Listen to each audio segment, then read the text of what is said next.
Hi, happy Friday the 13th. I hope you're having a great day and continue to have one. I'm Merle Shaw, COO of Dealer Profit Services, and I'd like to welcome you to the second in our compliance webinar series. Today, we're going to be drilling down on red flag rules. So the first thing that we're going to do is take a quick look. We always have a thought for the day. We'll review a little bit about what we went over last time, the overall compliance issues, and then we'll really dig deep into the red flag rule policies and procedures and what you need to be doing about them.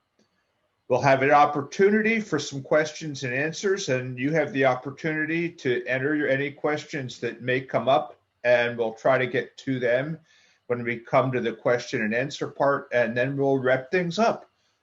So let's get going. These red flag rules are about identity theft, and they're about protecting your customer, and they're about protecting yourself, because there's two sets of penalties that can actually occur, and I will go into the penalties that the government can impose for violation of red flag rules.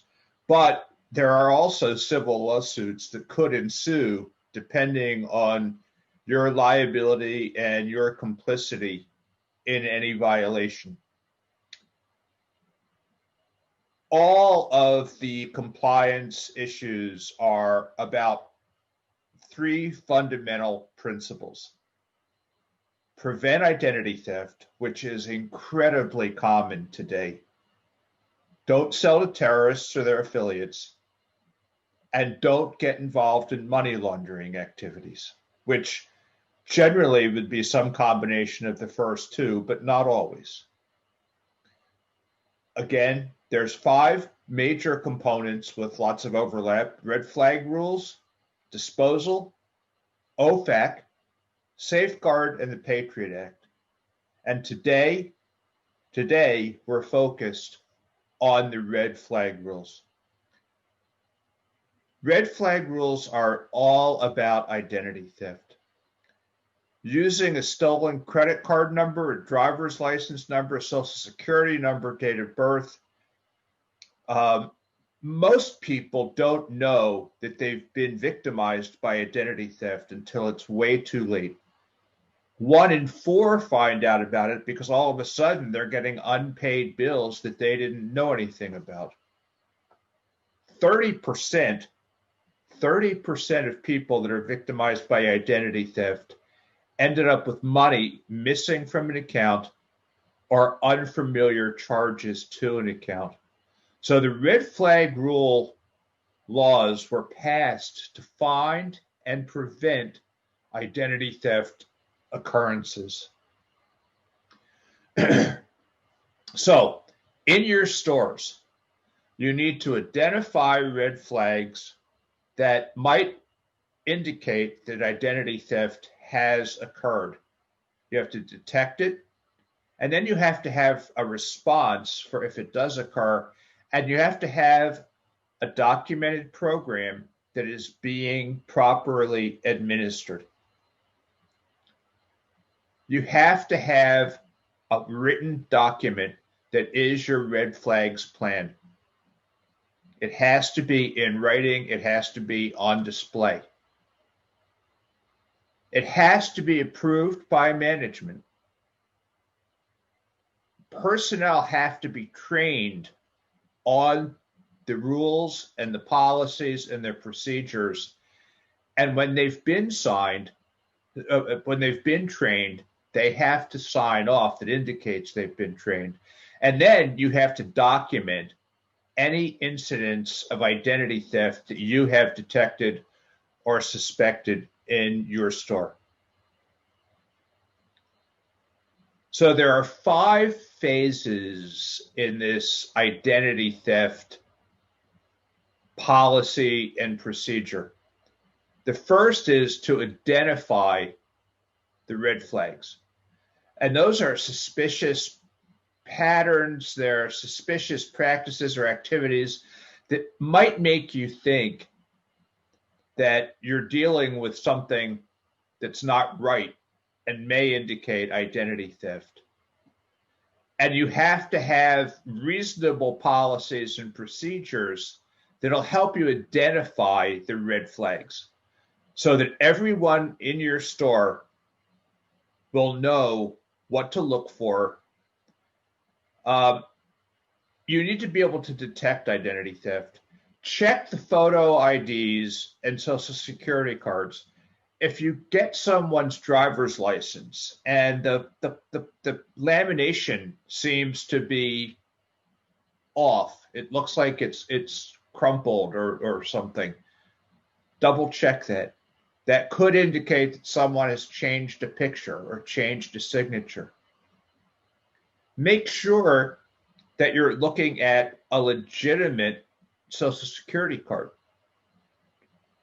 And then run this customer, especially finance customers, run them through your credit bureau, and all bureaus and agencies, or all reputable ones, do have the ability to specifically say that you want a red flags check.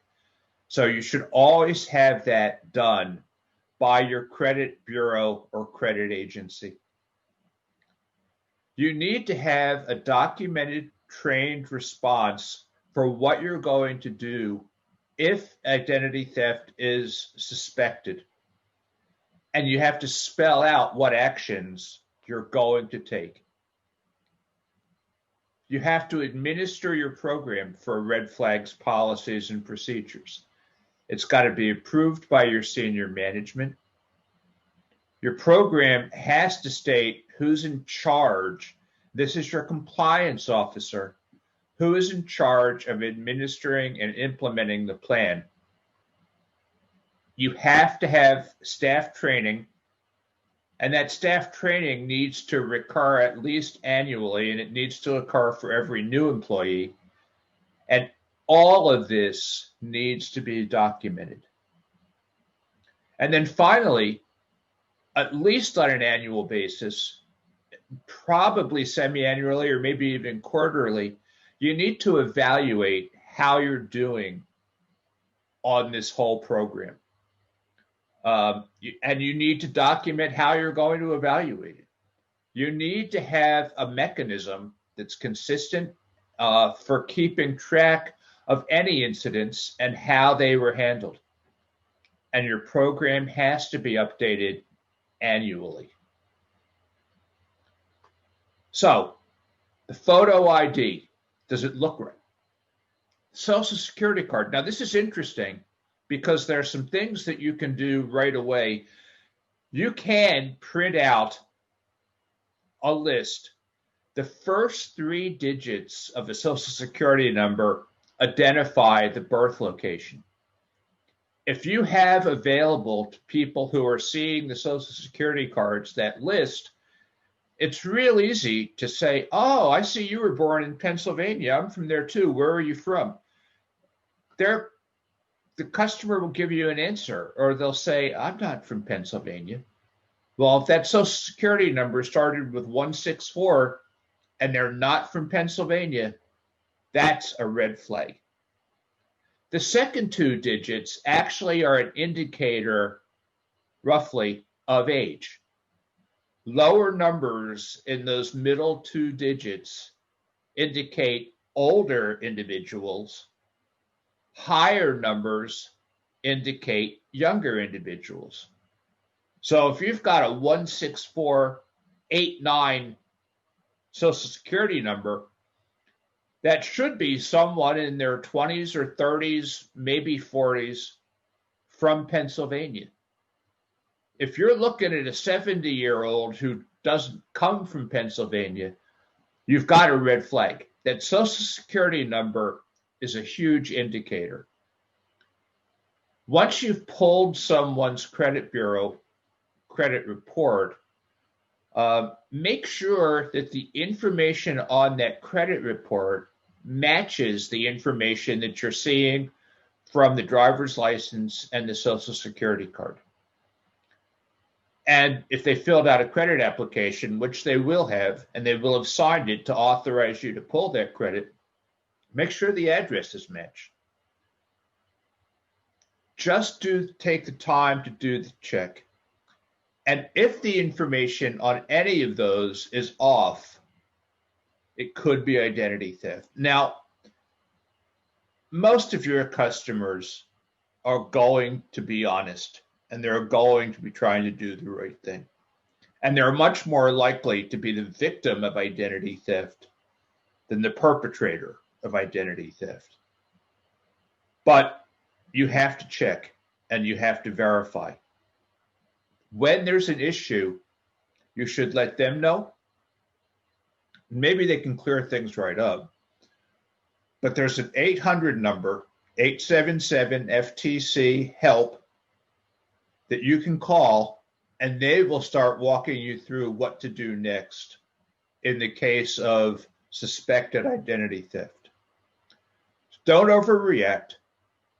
I know you don't want to lose a sale, but you have to be careful, because making the sale in the case of identity theft could end up costing you a lot more than losing that sale. If you make the sale and your boat or your RV or your motorcycle leaves the store, you may be out completely. You may not be able to collect on a loan. You may not be in a position, because you probably won't know where that actually is at this point. And the flip side of that is, if identity theft occurred, you could get sued by the person whose identity was stolen. So just take the time to be sure, take the time to do the right things. Now, there are some other things that can happen that should raise some flags for you.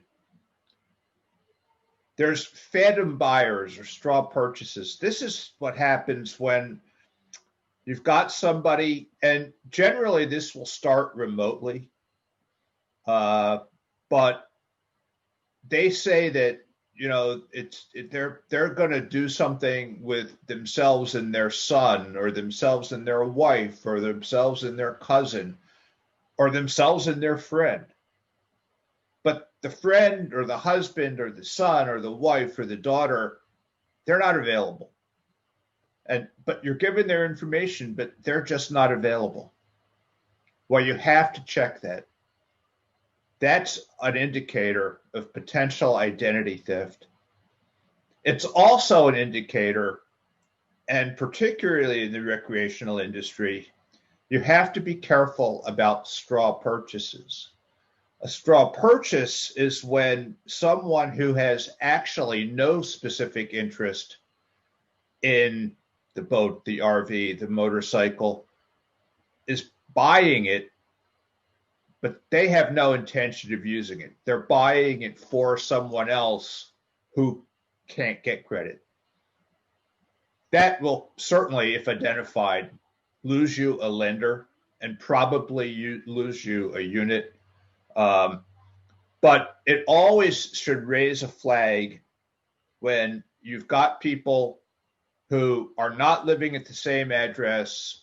They're not necessarily appearing to be related, although there could be something in common. And one of them is doing all the talking. And again, this happens, usually it starts remotely, but you've got to watch out for that.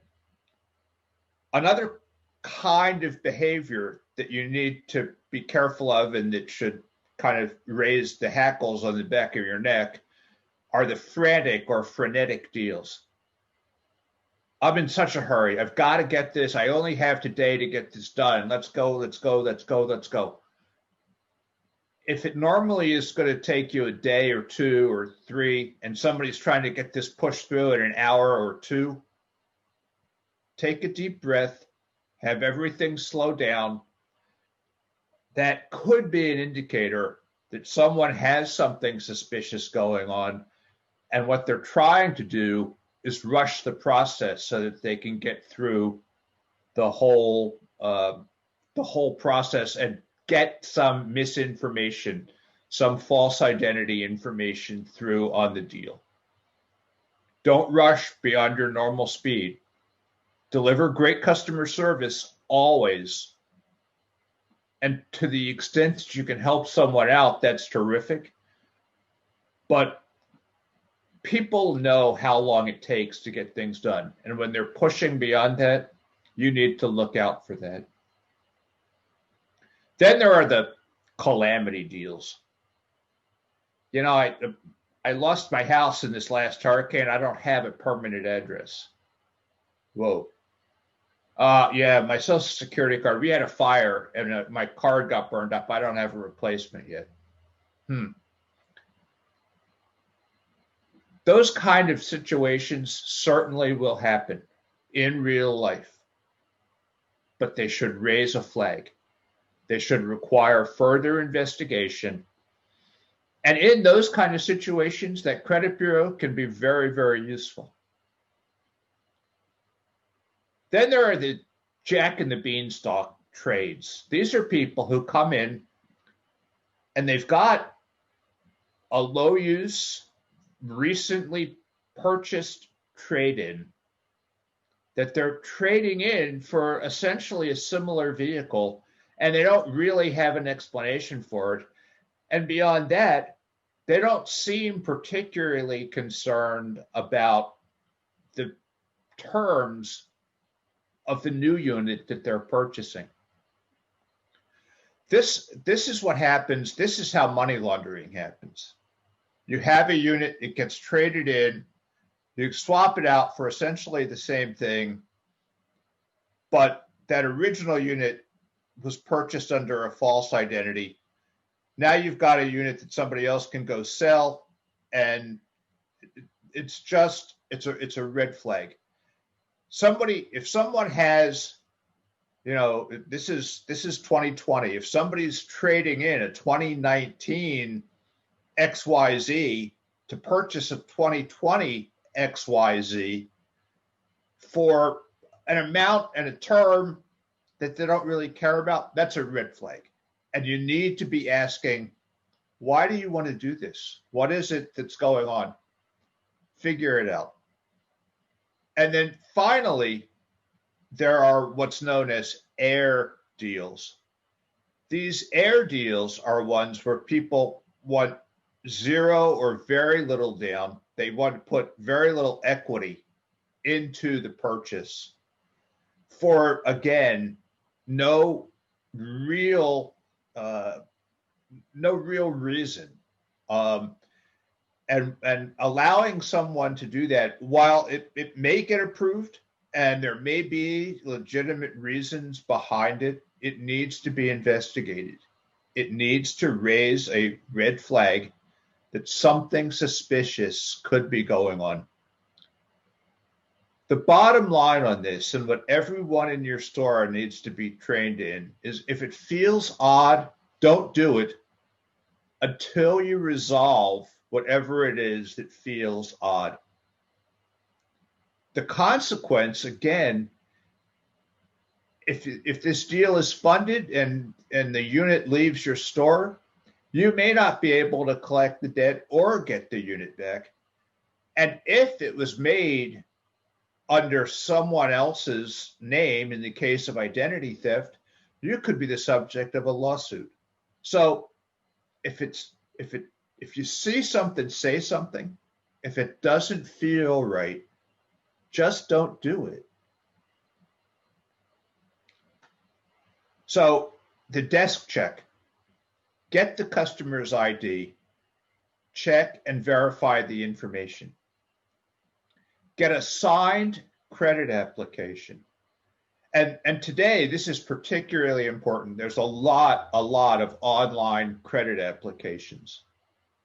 Make sure, if you've got online credit applications, that you're getting an e-signature on those applications. First of all, you need verification that the person is who they say they are. And secondly, it's that signature that authorizes you to pull credit and do the rest of what it takes. Get a credit report from a credit reporting agency that does identify red flags. That's a feature that you can turn on. And if you're seeing the red flags, before you close that deal, find out more, find out why, find out what's going on. If you see something, say something. Now, once you've gone through all of that, everything looks good. It's all good. On your deal jacket, put a red sticker on there that says that the customer has passed the red flags desk check. Have the person who did that initial it and put the date on there. That's going to give you an audit trail so that sometime in the future, if something happens, you'll be able to go back, pull that deal jacket and say, yep, Bob checked this. He did it on November 13th, 2020. It all looked good then. I can open that deal jacket. I can see a copy of the driver's license. I can see a copy of the Social Security card. I can see a copy of the signed credit application. I can see a copy of the credit bureau with the red flags on it. That goes a long, long way in protecting you and protecting your customers. Remember, this is good customer service. It's not a nuisance. This is something you do because you care about your customers. Red flag rule, policies, and procedures prevent identity theft. Now, one of the common things that I see and others in our position see is deal jackets, deal folders with credit applications, with driver's license copies, left on somebody's desk, and they've gone to lunch, or they're busy with another customer. That's an opportunity for identity theft. Make sure that everyone knows that once you have that personally identifiable information, it has to be protected. It has to be secure during the transaction.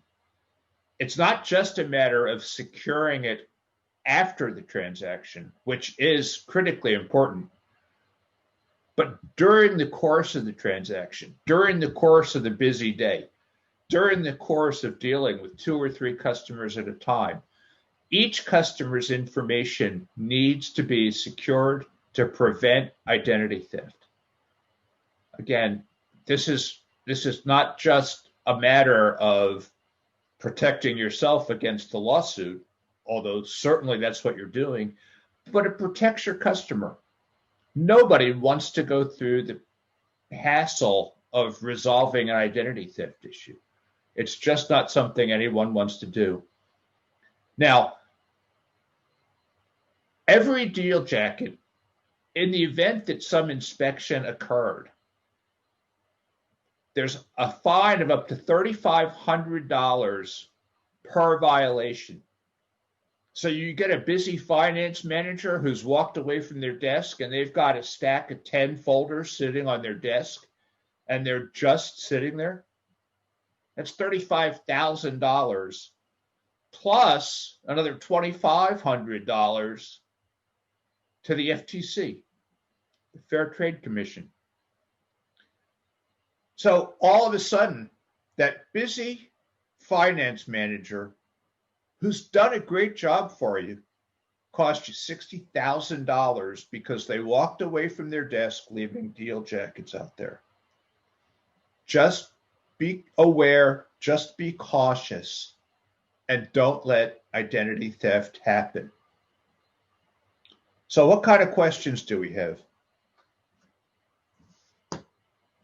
So here's, what do we do when we see a red flag or when we think it is likely? Well, the first thing is Don't do the deal until you've cleared up whatever is suspicious. And if you can't clear it up yourself, 877 FTC help, HELP.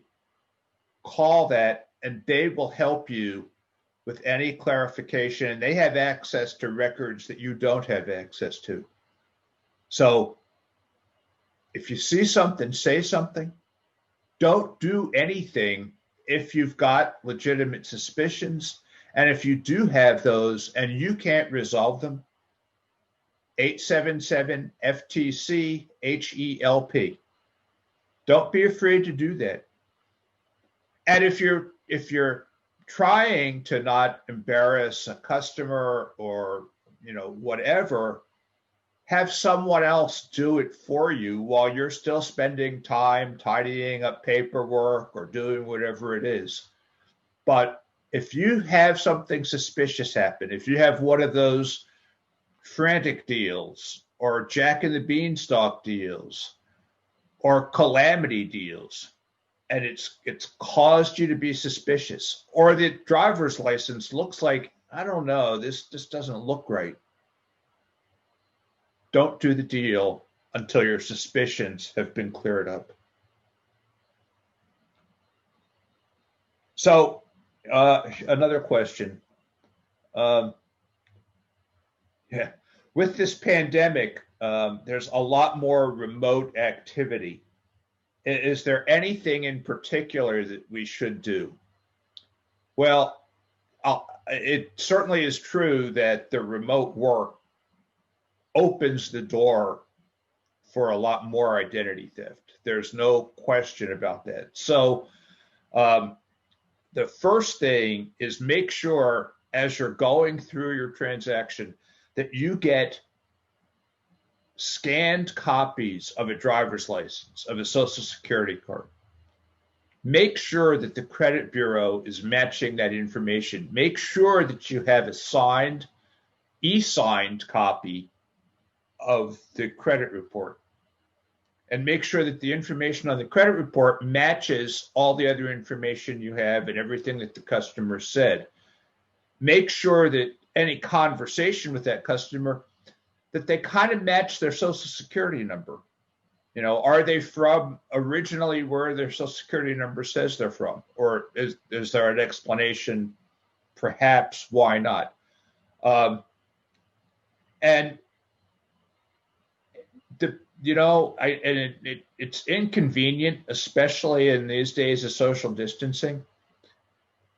The best thing you can do, no matter how much work has been done remotely, and you've taken the time to let somebody have a test drive remotely, that paperwork ultimately should be executed in your store, in your permanent location.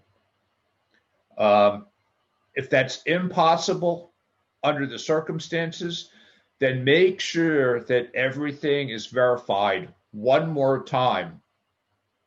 You can't be too careful about this. And I'll throw out one more thing that's not red flags related, but is relevant. When you do a remote delivery where the paperwork is executed at the customer's home, on their dock, in their driveway, you have to offer them a 3-day right of rescission. And if you don't do that, then legally they're allowed to return that unit anytime they want. Now, that 3-day right of rescission does not apply when the paperwork is executed in your store, your permanent location, or an authorized temporary location, like a show of some kind. That rescission does not apply. But when you execute paperwork at the customer's location, you have to give them a 3-day right of rescission. I think we're about out of time. So just in summary, the red flag rules prevent identity theft. You got to detect it. You've got to respond to it. You have to have a policy that you administer. That policy has to be written, it has to be approved, it has to be signed. All of the employees who've been trained have to sign that they've been trained. Watch for suspicious deals. Watch for documents that make you go, just watch. And document anything that looks like a red flag deal. Again, close only counts in horseshoes, hand grenades, and compliance. Mistakes can still happen. Bad things can still happen. But if you're making your best effort and you're following best practices, that goes a long way in protecting you and your customers. So stay safe and prevent identity theft. Next week, we're going to dig into the Disposal Act. We'd love to see you there again. The link is here, but shoot me an email. I've put out some newsletters that have all this information as well. So next Friday, November 20th, we will have gotten past Friday the 13th at that point, the Disposal Act. Look forward to seeing you then. Thank you very much for attending today. I look forward to seeing you next week. Thanks and have a great day.